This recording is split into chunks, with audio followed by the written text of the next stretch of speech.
존경하는 국민 여러분, 정의당은 오늘부터 국민과 함께 대통령 하야 촉구 행동에 나서겠습니다.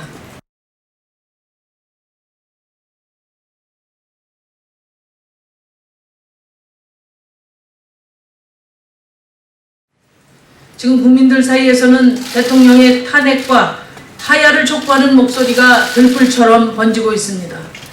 대다수 국민들은 박근혜 대통령에게 통치권을 더 이상 이대로 맡겨둬서는 안 된다고 생각하고 있습니다. 문제가 단순한 정책 실패였다면 여야가 갈렸을 것입니다. 또 국정 운영 기조의 차이였다면 보수와 진보가 대립했을 것입니다. 그러나 지금 대한민국 전체가 깊은 충격과 고뇌에 빠져 있습니다. 이는 바로 국정의 최고 책임자인 대통령에 의해 민주화 이후 최악의 헌정유린 사태가 일어났기 때문입니다. 박근혜 대통령은 국민이 위임한 권력을 아무 권한도 없는 자에게 내맡겼습니다. 국가 기밀 등 외교 안보를 포함한 국가 정책 결정과 인사와 메시지 등 국정 운영 전반에 걸쳐서 대통령의 통치권을 공유했습니다. 박근혜 대통령은 국민의 신임을 철저히 배신했습니다. 국정을 담당할 자격을 스스로 부정했습니다.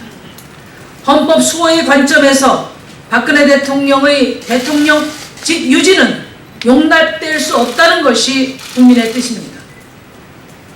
헌법 수호의 관점에서 박근혜 대통령의 대통령직 유지는 용납될 수 없다는 것이 지금 국민의 뜻입니다. 안보도 경제도 앞이 보이지 않는 상황에서 대한민국이 정처 없이 표류하고 있습니다.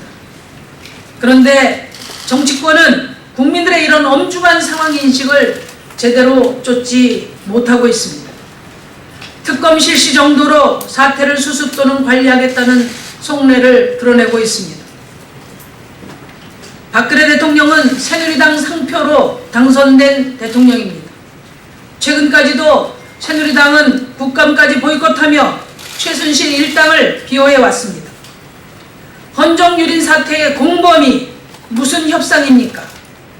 새누리당은 야당과 국민의 요구를 조건 없이 수용하고 국민 앞에 석고대죄해야 합니다. 야당 역시 대선의 유불리를 저울질하며 특검 정도에 안주한다면 국민의 원성과 지탄을 면치 못할 것입니다. 그래도 헌정 중단은 피해야 한다는 목소리가 있습니다. 그러나 박근혜 대통령은 사실상 통치 불능 상태에 빠졌습니다.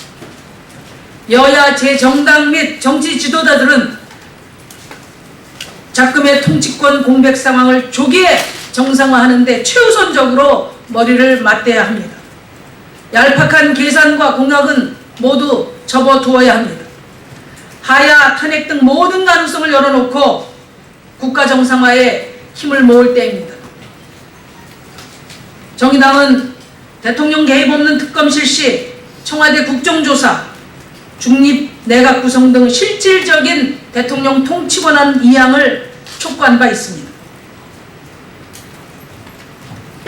그러나 박근혜 대통령은 오늘도 부산 방문을 하면서 이런 국민의 뜻을 거역하고 있습니다. 다시 한번 촉구합니다. 박근혜 대통령의 조기 결단을 촉구합니다. 정의당은 오늘부터 국민과 함께 대통령 하야 투쟁에 정의당은 오늘부터 국민과 함께 대통령 하야 촉구 행동에 나서겠습니다. 원내 정당으로 책임있는 정치적 해법을 제시하면서 또 한편 국민 속에서 국민과 함께 민주헌정 수호의 길을 뚜벅뚜벅 걸어갈 것입니다.